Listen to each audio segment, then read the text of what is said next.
All right, so next one is a no limit 50 hand.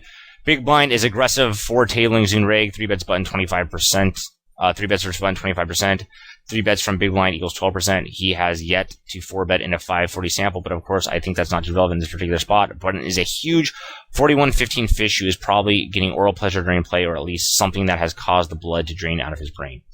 Okay, so when you're talking theory, theory is very useful because it tells you how to exploit people well. But you don't want to get confused with what's, the theoretically correct line and what's an exploitative line. So right here, the button opens, who's a 41-15 fish.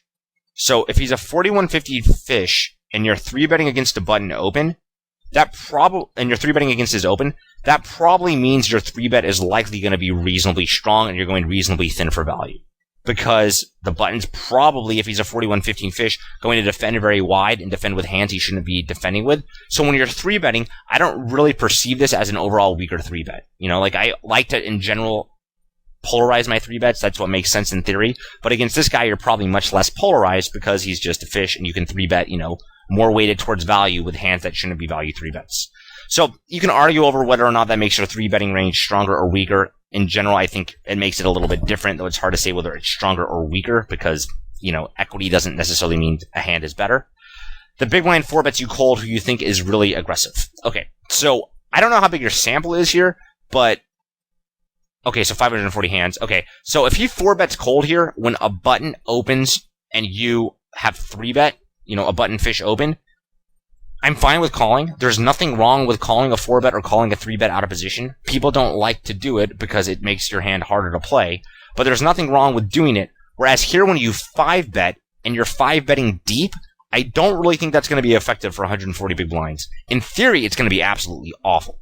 So it's going to be a completely exploitative play, but if you think the big blind's kind of spew happy, your hand is actually going to have excellent equity for the type of equity you need here. Because it's a spot where if you flop an ace or a king, you're up against an overly aggro opponent and you can just go with the hand. So ace-king, for example, is going to be very, very good at telling you whether or not you have the best hand. It's going to be hard to make a lot of mistakes post-flop. You can maybe float one bet if he bets small. Maybe you'll fold on the flop if he bets, depending on his size, since it is a 4-bet pot. But if you had an ace or a king, it's very easy to call down. Whereas if you had a hand like pocket tens here, which would also be in your 3-betting range, that would be much, much harder to play because post-flop it's just much more difficult to tell whether or not you have the best hand. Even though tens has a lot of equity, it's not the type of equity that tells you whether or not you're ahead. So here, I would for sure just call the 4-bet pre-flop. Whether or not the 5-bet's profitable is pretty tough to say, but flatting the 4-bet's probably certainly profitable, and then so I would just call here, and I don't really think it's particularly close from what you've told me.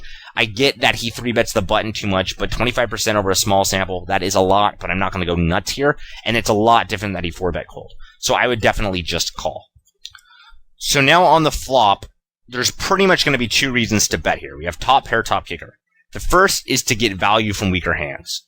That's not going to be as critical here since we can use the turn and the river to bet for value, and since it's a 5-bet pot, our opponent really shouldn't be stacking off with worse than ace-king. I get he's aggressive, but your range just looks insanely strong here. So the first reason to bet would be, to get value from weaker hands. And then the second reason would be, a lot of times you want to bet on the flop out of position, even if you can't get all 3 streets for value, because you want to make a lot of your opponent's high equity hands fold that betting on the flop will do.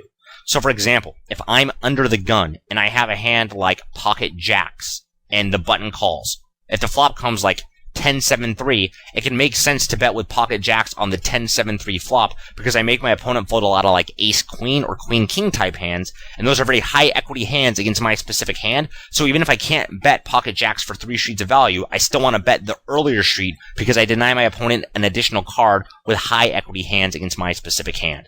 You have the exact opposite effect going on here. You're not afraid of turn cards. There's really nothing bad that can turn other than, I guess, a 9. I don't know if he flats 5-bets with like pocket 10s or something. Maybe he has random cards once in a while. So a 9 is bad for you getting value and maybe you'll get outdrawn. But other than that, there's nothing really bad that can happen.